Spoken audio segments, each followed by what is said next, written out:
I'm doing great. How you doing, man? I'm doing good.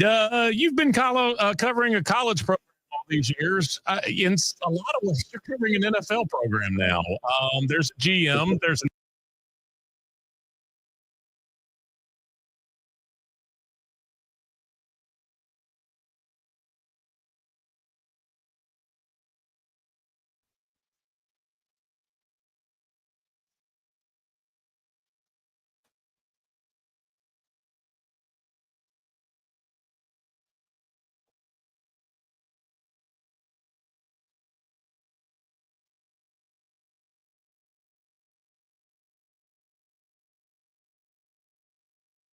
got kids that I think fit a culture he's trying to establish there, one of competitiveness.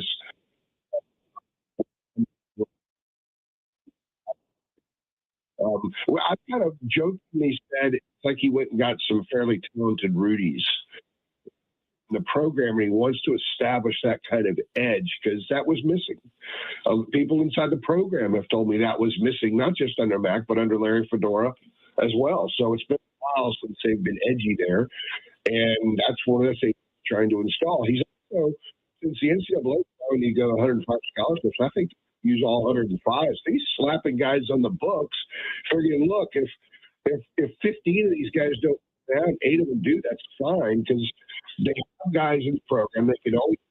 Well, 8 they're going to go hard after a lot of more highly regarded kids in 2026 because they'll have time to develop necessary relationships. So a lot of it was culture. A lot of it was slapping guys on the books. A lot of it was getting people to say yes so you could sort of build a rhythm, if you will. And also a lot of it was trial and error, just kind of figuring out how this thing works. And in the end, some kids that they were able to flip from the Naval Academy, and they got a running back from Monroe, Louisiana, not been offered by Louisiana Monroe. I think a lot of it was getting people to say yes and starting from there. Mike Lombardi, UNC general manager, obviously background pro. There's a lot of GMs in college football now. Everybody has one, but most of their backgrounds are college. Dabo just hired a guy from the Chargers.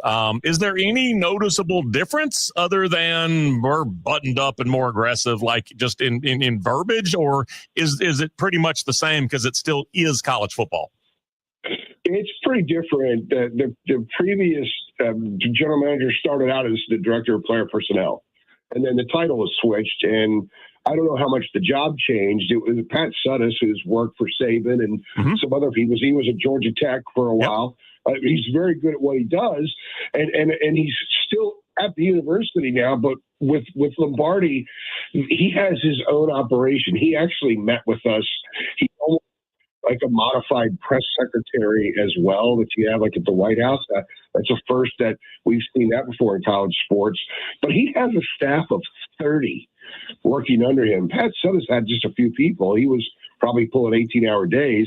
Lombardi might be pulling 18-hour days, but he's got 30 people there evaluating every nook and cranny of kids that could enter the portal, which is one of the changes. I remember Mac Brown saying back in November, after they got back from Florida State, that one of Florida State's assistant coaches was on their sideline during warmups, taking notes about players that could enter the portal.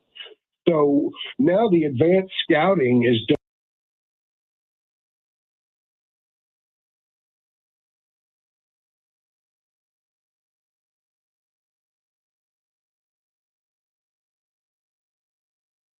So I think that's part of what they're doing. Plus the scouting of high school players, they offer 33 players from the state of California in January.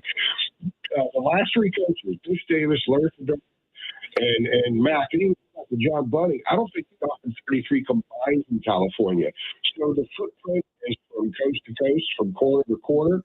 And in order to have that kind of footprint, you have to have a massive staff scouting these kids and vetting who they are as players and then getting to know them. So different operation. It's a massive operation. I suspect that we'll talk with Michael Lombardi almost as much as we do Bill Belichick. Andrew Jones, Tar Heel Illustrated. It's, again, on Rivals. You can go get him there every single day. All right, let's talk about the most visible part.